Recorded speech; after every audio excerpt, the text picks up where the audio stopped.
उमा कहूँ मैं अनुभव अपना, सत हरि भजन जगत सब सपना। जन्माद्यस्य यतोऽन्वयादि तरतश्चार्थे स्वभिज्ञः स्वराट्, तेने ब्रह्म हृदय आदि कवये मुह्यन्ति यत्सूरयः। तेजो वारि मृदाम यथा विनिमयो यत्र त्रिसर्गो मृषा, धाम्ना स्वेन सदा निरस्त कुहकम सत्यम परम धीमहि।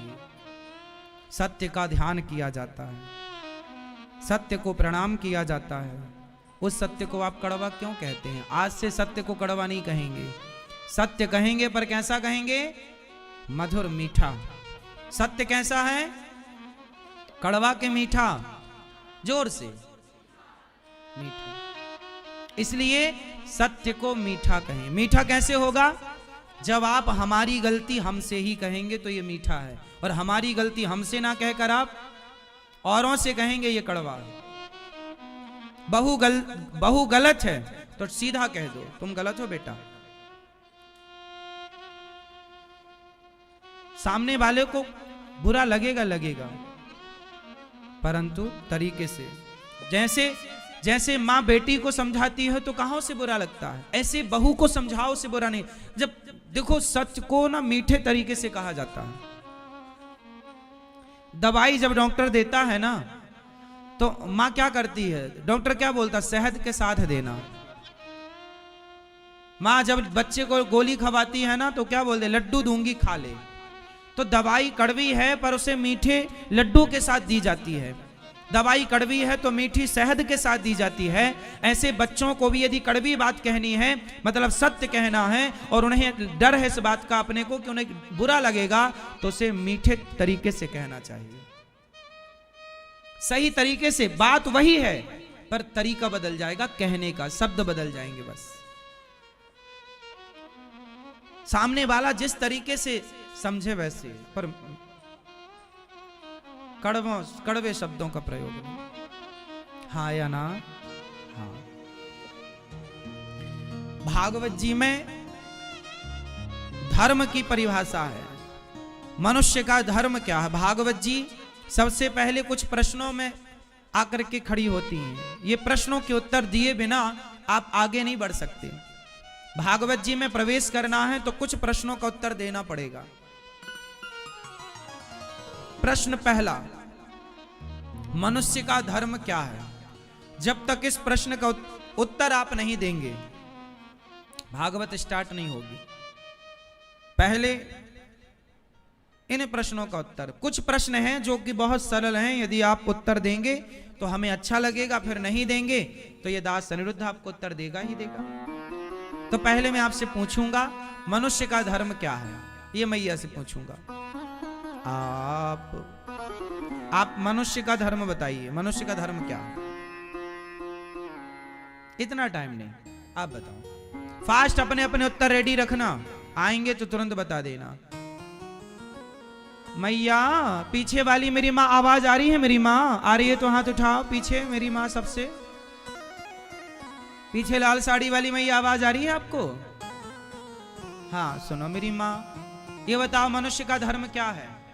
ये दादाजी बताएंगे, टोपा वाले दादाजी के बगल में। आप तो बता चुके हैं एक प्रश्न का। आप, हाँ, मनुष्य का धर्म क्या है? हाँ, क्या कह रहे हैं? सेवा ही धर्म है। ठीक है, बात सही है आपकी। आप बताइए धर्म क्या है मनुष्य का? मनुष्य का धर्म क्या है आप बताइए। इन्होंने बताया सेवा, आप बताइए।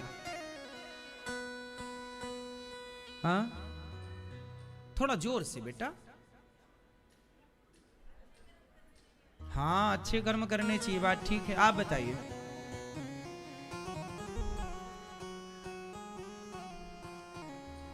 सच बोलना चाहिए, बिल्कुल सही। ये भी परिभाषा है धर्म की। आप बताइए चश्मा वाली भैया, दोनों, पहले आप फिर आप। भक्ति, ठीक है, ये भी धर्म है। आप बताइए।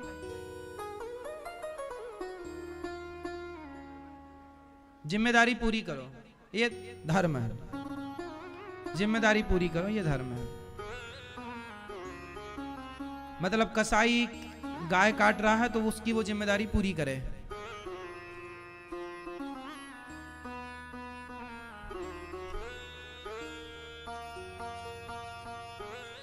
क्यों? धर्म की कितनी परिभाषाएं हैं, मैं 3 आपको समझाता हूं। 3 में से 2 तो इन्होंने बता दी, एक सेवा बता दी आपने। गोस्वामी जी कहते हैं परहित सरिस धर्म नहीं भाई। परहित मतलब सेवा करो, ये सबसे बड़ा धर्म है। तुलसीदास जी दूसरी बात कह रहे हैं, धर्म न दूसर सत्य समाना। सत्य ही सबसे बड़ा धर्म है, जो कि आपने कह दिया। सत्य धर्म है, सत्य बोलो यही धर्म है। समाज की सेवा करो, दीन दुखियों की यही धर्म है। और तीसरा जो है वो धर्म की जो तीसरी परिभाषा है वो और मुझे आपसे जाननी है, भाई साहब बता देंगे। ओ लाला थोड़ा इसको ठीक करो, तेज।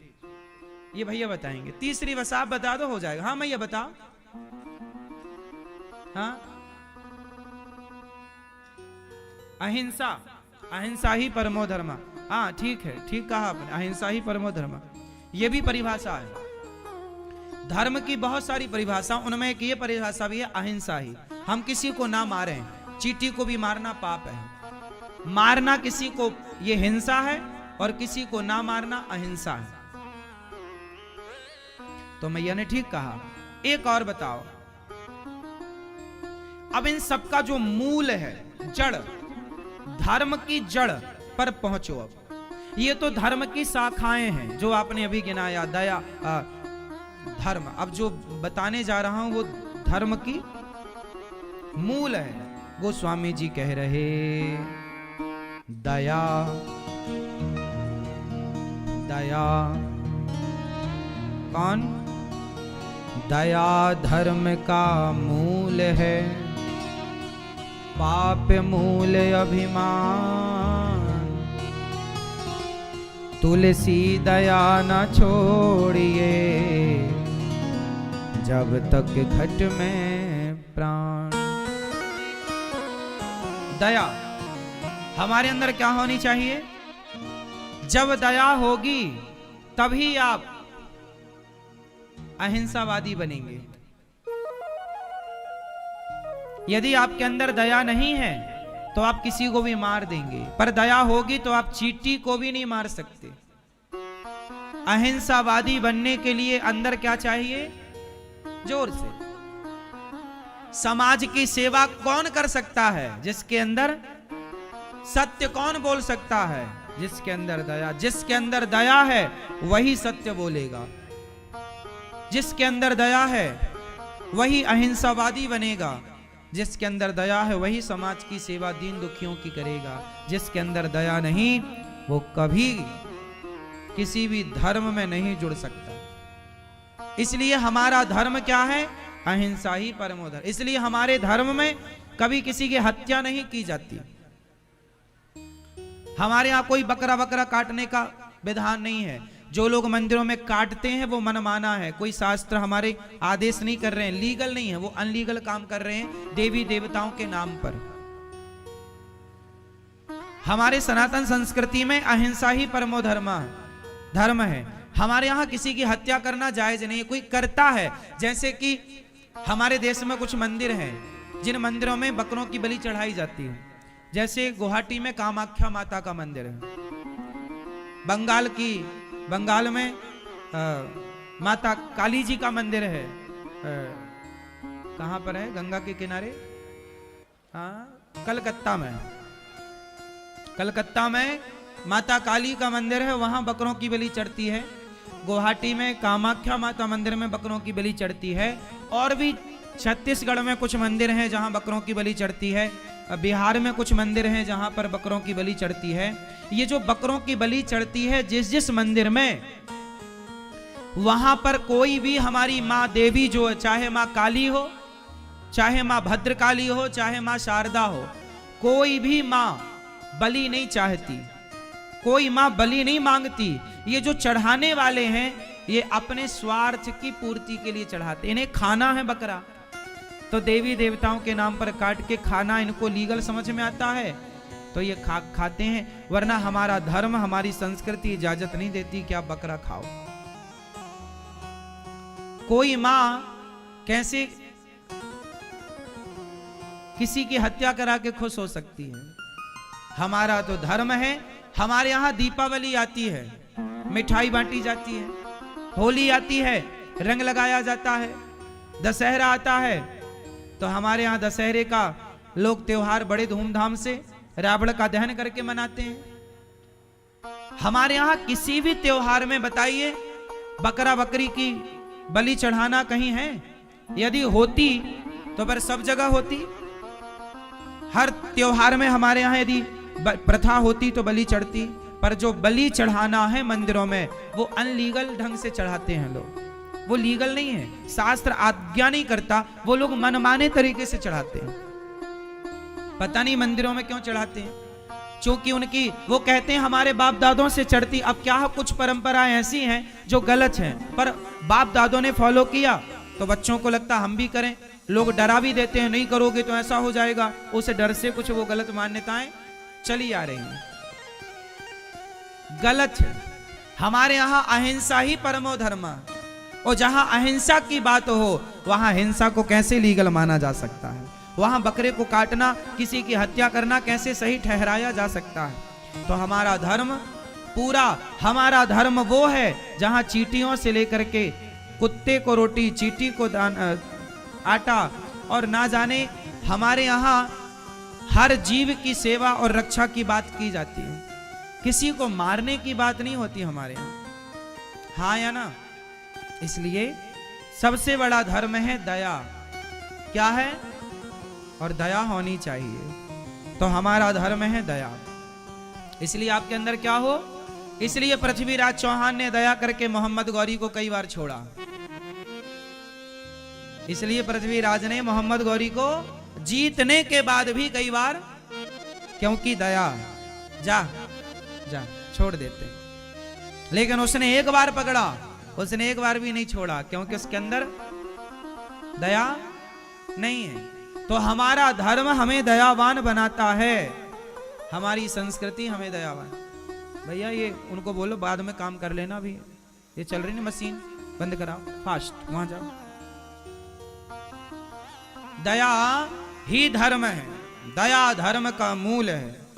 पाप मूल अभिमान, तुलसी दया न छोड़िए जब तक घट में प्राण। दया, तो ये हो गया। अच्छा, हमारे अंदर धर्म होना चाहिए। यदि आपके अंदर धर्म नहीं हुआ तो आप नहीं है। आपको इंसान कौन बनाता है? धर्म। अच्छा ये बताओ, धर्म बड़ा है कि कर्म? मैया, कुछ लोग कहते हैं कर्म ही पूजा है।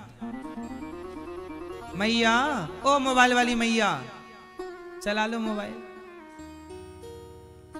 अच्छा ये बताओ, कर्म बड़ा है कि धर्म बड़ा है? कर्म, लोग कहते हैं ना कर्म ही पूजा है।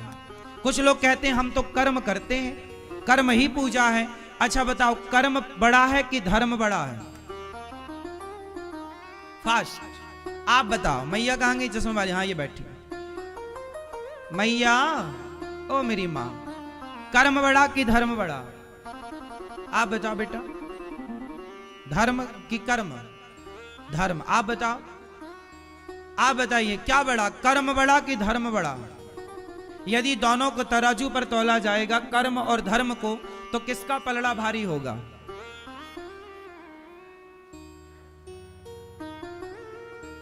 कर्म बड़ा? आप बताओ भैया। कर्म, कर्म बड़ा। भैया कह रहे हैं कर्म बड़ा, कुछ लोग कह रहे हैं धर्म बड़ा। आइए मैया बताएंगे क्या बड़ा? कर्म। ये भैया बताएंगे क्या बड़ा? कर्म। कर्म बड़ा, ये भैया कह रहे हैं कर्म। आप बताओ। धर्म बड़ा, आप बताओ। बोलो मैया, बोलो। मेरी माँ आलसी मैया को बोलती भी नहीं हो। धर्म बड़ा, ये मैया बताएंगे। धर्म, ये मैया बगल की चश्मा वाली मैया, हाँ आप। धर्म, ये भैया पीछे वाले। धर्म, इस तरफ वाले भैया क्या बड़ा? कर्म।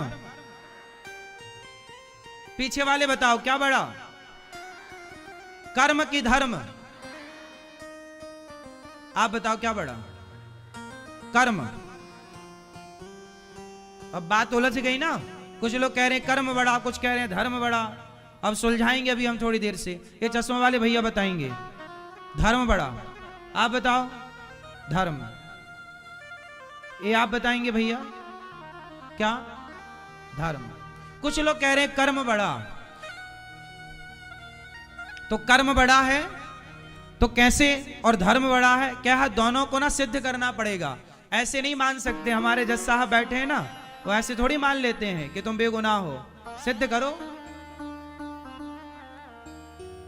पूरा सबूत के साथ बात होनी चाहिए, प्रमाण। तो आज हमारे जज साहब बैठे हैं, तो आज पूरा आज फैसला होगा कि धर्म बड़ा है कि कर्म। चलो अब जैसे थोड़ा मैं पहले कर्म पर बात कर लूं, धर्म पर तो अभी थोड़ी बात होगी थोड़ा सी।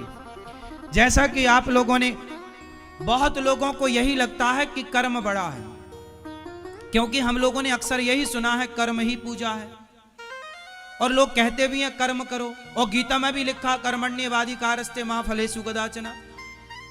ये बहुत गहरी परिभाषा है, इसलिए मैं इन परिभाषाओं को आप तक पहुंचाना चाहता हूं। इसलिए मैंने स्वयं जानकर इन बातों को आप तक रखा, ताकि आप जानो, इन सब बातों का रहस्य जानो। मैं आपको रहस्य बता दूं इन बातों का।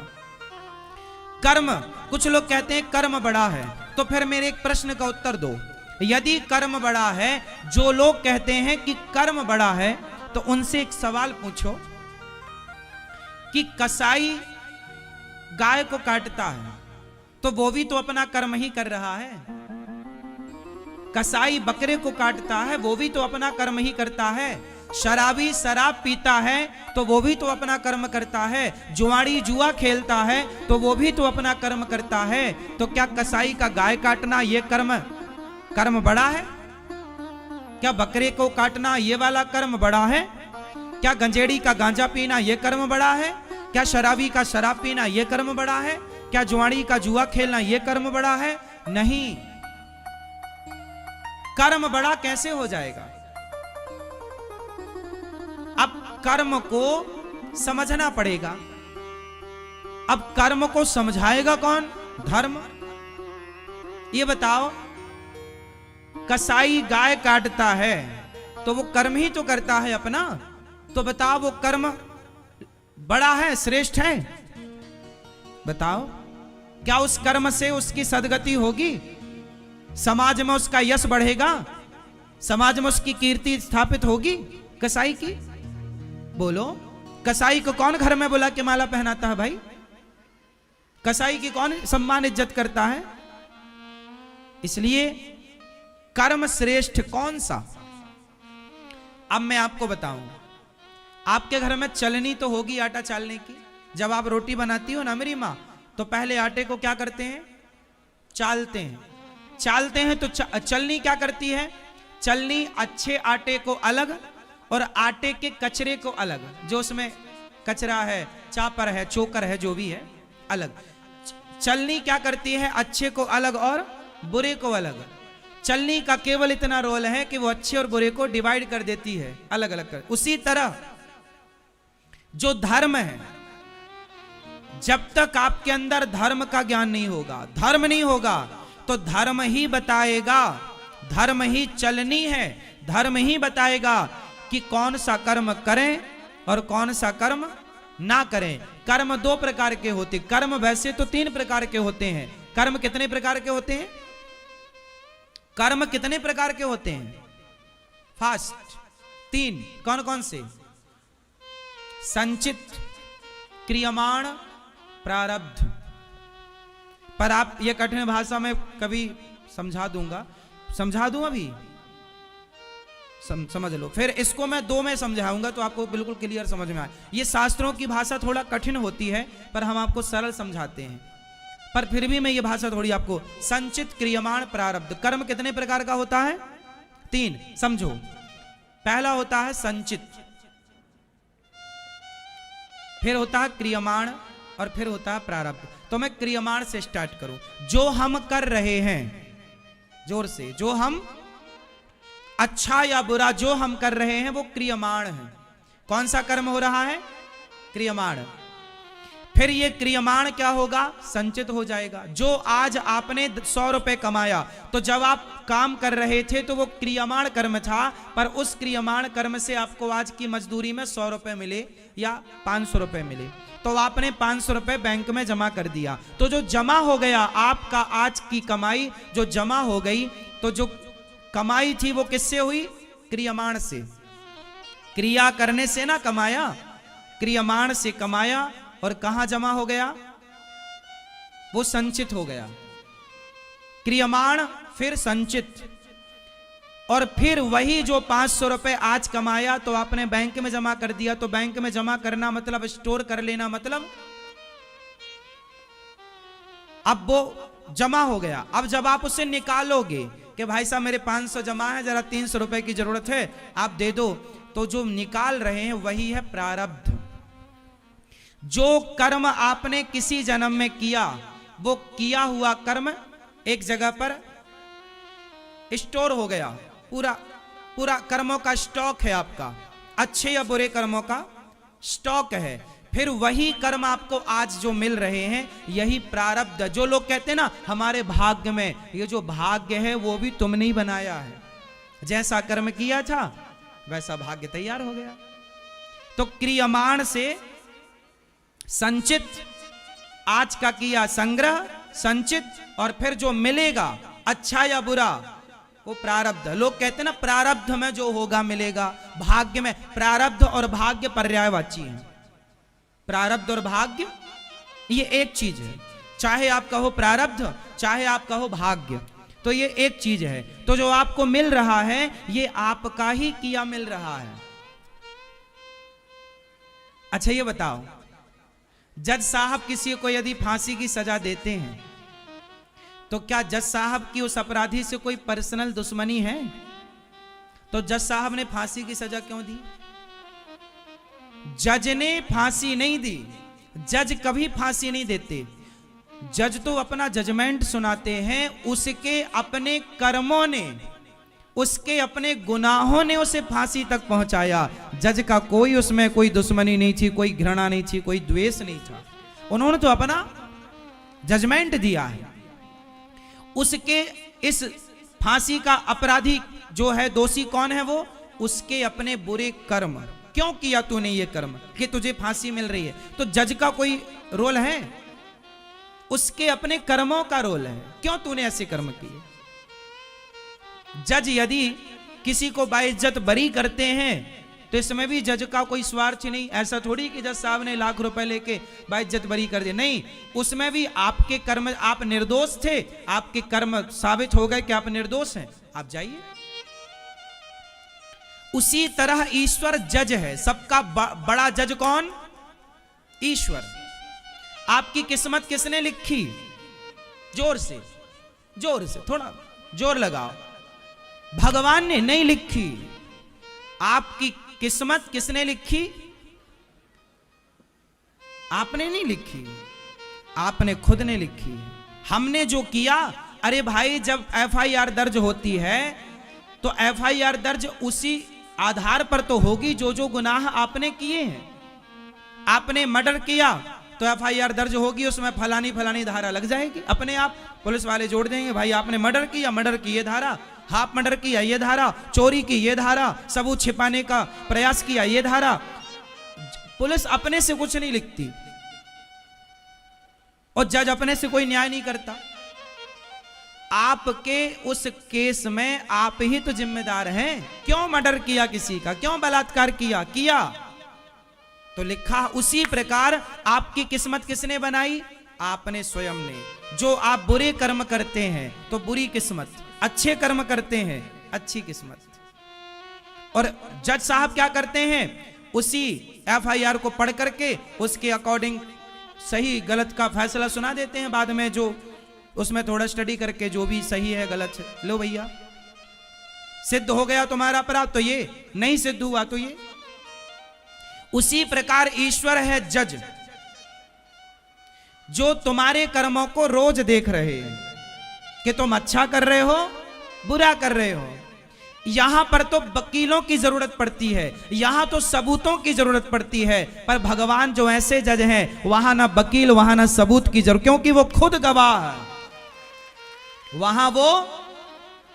वहां वो स्वयं गवाह, मैं खुद हूं भैया, साक्षी हूं तेरे गुनाह का, तेरे अच्छाई का, तेरे बुराई का मैं गवाह हूं।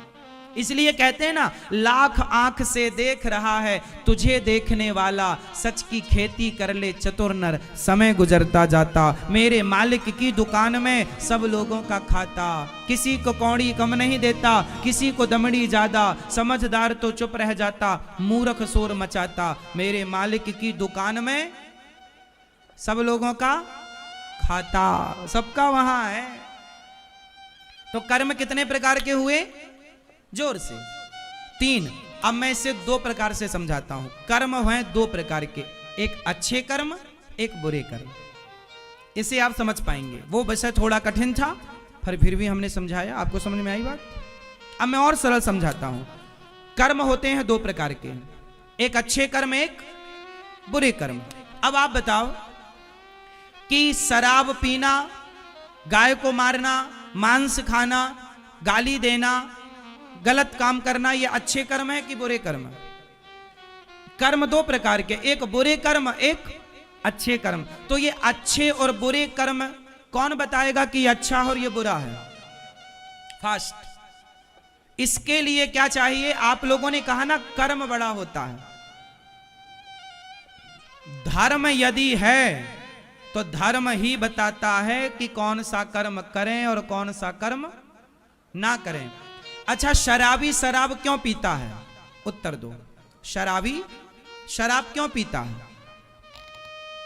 फास्ट भैया आप बताओ, शराबी शराब, आप शराब पीते हो? सही बताओ। नहीं, बिल्कुल सही बता। पीते हो तो बताना, नहीं पीते हो तो बिल्कुल सही बोलना। पीते हो? रोज पीते हो? कभी कभी? कभी कभी। क्यों पी लेते हो?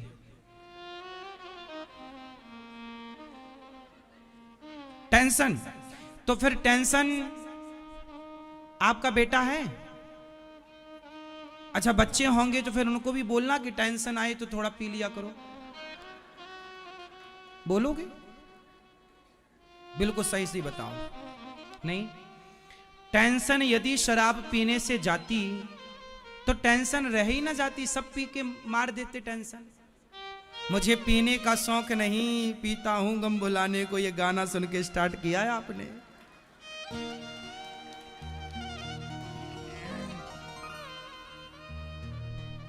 देखो, शराब पीने से टेंशन सच बताओ जाती है? जाती है? तो फिर सब पीने लग जा। फिर आप सबसे कहो, पूरे परिवार को, कि सब पिया करो, क्योंकि सबको ही टेंशन होती है। कौन नहीं है आज के युग में जिसको टेंशन ना हो? तो टेंशन है क्यों जी? आप पीते हो शराब? शराब, लोग शराब क्यों पीते हैं? बताओ क्यों पीते हैं? आप बताओ। आप पीते हो शौक के लिए? ऐसा शौक? हाँ? शौक के लिए, शौक के लिए शराब पी लेते हो? बाहरी शौक। तो आपके बच्चे हैं? कहां हैं? तो उनको भी बोलना कि पिया करो भाई, उनको भी तो शौक चढ़ता होगा। हम भी शौक करें। आपके पिताजी कहां हैं? ये पीते हैं? अच्छा, दोनों मिलके पीते हैं, बाप बेटे दोनों?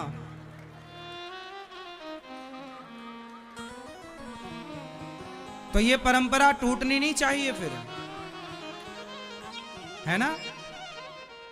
निभाओगे, फॉलो करोगे आगे बच्चों तक, कि स्टॉप करोगे? स्टॉप कर दोगे कि आगे ले जाओगे? आपके पिता पीते तो आप, दुर्योधन ने अपनी आदत नहीं सुधारी तो उसकी आदत ने दुर्योधन को सुधार दिया। दुर्योधन ने अपनी आदत नहीं सुधारी तो उसकी आदत ने दुर्योधन को सुधार दिया। समझ रहे हैं? इसलिए खिलवाड़ नहीं, जीवन से खिलवाड़ नहीं, संस्कारों से खिलवाड़ नहीं, चरित्र से खिलवाड़ नहीं। समझ में आ रही है बात? खिलवाड़ ना हो। शराब कौन लोग पीते हैं? वो लोग जिन्हें धर्म का ज्ञान नहीं है। कौन लोग? जिन्हें धर्म का ज्ञान नहीं है। धर्म का ज्ञान होगा यदि आपको भली भांति, तो वो धर्म आपको रोकेगा। फॉर एग्जाम्पल, एक लड़का था आपकी गली मोहल्ले में। वो लड़का सारी लड़कियों को ना गलत तरीके से देखता था, गलत नजरिए से देखता था, सबको गलत गलत बोलता, सबको गलत तरीके से ताक झांक करता। लेकिन उसकी एक जवान बहन सुंदर थी, उसकी खुद की बहन थी, बड़ी सुंदर थी। जब वो अपने घर आता तो वो अपनी बहन के साथ हंसता बैठता, लेकिन वो अपनी बहन के साथ ना रहता हुआ भी उसके प्रति कोई गलत विचार नहीं था बहन के लिए। और वही लड़का जो अपनी बहन के साथ कोई गलत भाव नहीं रखता, वही लड़का जब बाहर निकलता है तो बहन की उम्र की जितनी लड़कियां हैं, थोड़ा छोटी भी थोड़ा बड़ी भी, सबको गलत तरीके से देखता है, गलत बोलता है। अब बस इतना सा प्रश्न है मेरा कि वो लड़का जो सबको गलत तरीके से देखता है, अपनी बहन को क्यों नहीं देखता गलत तरीके से? क्यों? किसने रोका है? सवाल है मेरा आपसे कि उस लड़के को किसने रोका? जबकि वो तो कई बार भाई बहन घर में अकेली रहते हैं, बाप माँ भी नहीं होते, फिर भी वो अपनी बहन के साथ अकेला रहता हुआ भी कभी उसके साथ गलत सोच नहीं रखता, गलत भाव नहीं रखता। क्यों? किसने रोका? ना उसकी माँ ने रोका, ना उसके बाप ने उसका हाथ पकड़ा। बस आपसे उत्तर चाहता हूं, किसने रोका? वो कौन है रोकने वाला जो ये कह रहा है यार तेरी ये बहन है, इसके साथ गलत भाव नहीं रखते? कौन है वो? उत्तर दो। हाँ हाँ, उसके अंदर जो धर्म नाम की चीज बैठी है ना, वही रोकती है यार ये तेरी बहन है, वो रोकता है। आप जो व्यवहार अपनी पत्नी से करते हो, क्या वही व्यवहार आप अपनी बहन से कर सकते हैं? बोलो बोलो, हाँ या ना? नहीं। क्यों नहीं? किसने रोका है? जो व्यवहार आप अपने पति के साथ करती हो, क्या वो व्यवहार आप अपने भाई के साथ कर सकती हो? बोलो हाँ। क्यों? किसने रोका? हाँ, यही तो धर्म है। धर्म का मतलब ही है कि जो आपको हर गलत काम से रोके। और जिनके कुछ लोग ऐसे होते हैं जो अपनी बहन को भी बहन नहीं समझते, उनके साथ भी दुराचार कर लेते हैं। वो कौन लोग हैं? उनके अंदर का धर्म मर चुका। जब तक जिंदा था उस धर्म ने रोक के रखा, ये तेरी बहन है, ये तेरी माँ है, ये तेरी बेटी है। लेकिन धर्म मर गया तो उसने सारे फासले मिटा दिए। तो मेरी माँ, मेरे दोस्तों, मेरे भाइयों, अपने अंदर का धर्म मत मरने देना। जिस दिन मर जाएगा आप इंसान नहीं हैवान हो जाएंगे। मैं शराब नहीं पीता, अनिरुद्धाचार्य शराब नहीं पीता। क्यों? क्योंकि मेरा धर्म कहता है कि नहीं, ये मेरे लिए नहीं है, मेरे लिए दूध है, मैं दूध पीता हूं। मेरे लिए गन्ने का रस है, अनार का रस है, अन्य फलों के रस है, मैं फलों के रस लेता हूं। मेरे लिए शराब नहीं। मेरा धर्म कहता है कि नहीं, हम ब्राह्मण हैं, हम ब्राह्मणों को शराब का स्पर्श करना भी पाप है। हमें शराब पीने से किसने रोका? आप थोड़ी देखने आते हैं, हमारे भीतर जो धर्म नाम का कुछ है उसने रोका। और धर्म कौन है? रामो विग्रहवान धर्मा, स्वयं भगवान ही धर्म के रूप में सबके भीतर विराजते हैं। सबके भीतर भगवान ही किस रूप में विराजते हैं? धर्म के रूप में। और आपके अंदर रावण का धर्म मर गया, इसलिए सीता मैया को चुरा के ले आया। राम का धर्म जिंदा था, राम के पास भी सूर्पनखा आई थी, वाह आप बहुत सुंदर हैं, हमसे विवाह कर लो। तो सम पुरुष न मोह सम नारी, यह संयोग विधि रचा विचारी। कर लो विवाह। राम जी ने क्या किया? सीता माँ की तरफ देखकर सूपनखा से बात की। सूपनखा की तरफ राम जी ने आंख उठाकर नहीं देखा, क्योंकि धर्म है पराई स्त्री को गलत भाव से कभी ना देखो। ये धर्म राम का था, इसलिए राम जी सिर झुका के बात करते थे सूपनखा से, क्योंकि वो पराई औरत है, पर नारी है, और पर नारी को स्पर्श करना भी पाप है। ये किन के लिए है? जिनके लिए धर्म है। अब धर्म मर गया रावण का, तो दूसरे की पत्नी उठाकर ले आया। आपका धर्म मर गया साहब, इसलिए शराब पीते हो। वो लोग अभी जो नहीं पीते उनका धर्म जिंदा है, इसलिए वो शराब नहीं पीते। इसलिए हाथ जोड़ के कहूं, धर्म ना मरे। रावण और राम में क्या अंतर है? रावण राम से ज्यादा पैसे वाला है। राम के पास ज्यादा पैसा है कि रावण के पास? जोर से, कौन पैसे वाला है? कौन पावरफुल है? रावण ज्यादा पावरफुल था, रावण ज्यादा पैसे वाला था। रावण के पास धन था, धर्म नहीं था। और याद रखिएगा, धन तो वैश्या भी कमा लेती है साहब, धर्म कमाइए। धर्म क्या कमाइए? था भरा सोना खचाखच लंक की दीवार में, एक रत्ती नहीं मिला रावण को मरती वार में। जाने न देना धर्म, करना लोभ मत धन धाम का। और धर्म ही जाता रहा तो धन रहा किस काम का? धर्म ही चला गया आपका तो धन बचा के करोगे क्या? आपका धर्म चला गया और धन बहुत है आपके पास, क्या करोगे उस धन का? धर्म तो है ही नहीं। रावण के पास धन तो था, धर्म नहीं था। और राम के पास धन नहीं था, धर्म था। इसलिए राम के मंदिर बनते हैं और रावण के पुतले जलते हैं, क्योंकि धर्म वाले के मंदिर और अधर्म वाले के पुतले। खेल धर्म का है साहब पूरा। इसलिए याद रखिएगा, अपने भीतर जो धर्म है ना, मत मरने दीजिएगा। वो मर गया तो आप मुर्दा हैं, चलते फिरते। आपकी क्या कीमत है? क्या हैसियत है आपकी? पैसा, पैसा मूल्य नहीं रखता साहब। आप लोगों से ज्यादा पैसा तो शरीर बेच बेच के लोग कमा रहे हैं। पैसे का मूल्य होता तो पैसे वाले बहुत हैं, पर धर्म वालों का मूल्य है पैसे वालों। ये धरती धन वालों से नहीं, धर्म वालों पर टिकी हुई है। धर्म माना कि आज हमारे देश में 99 बेईमान हैं।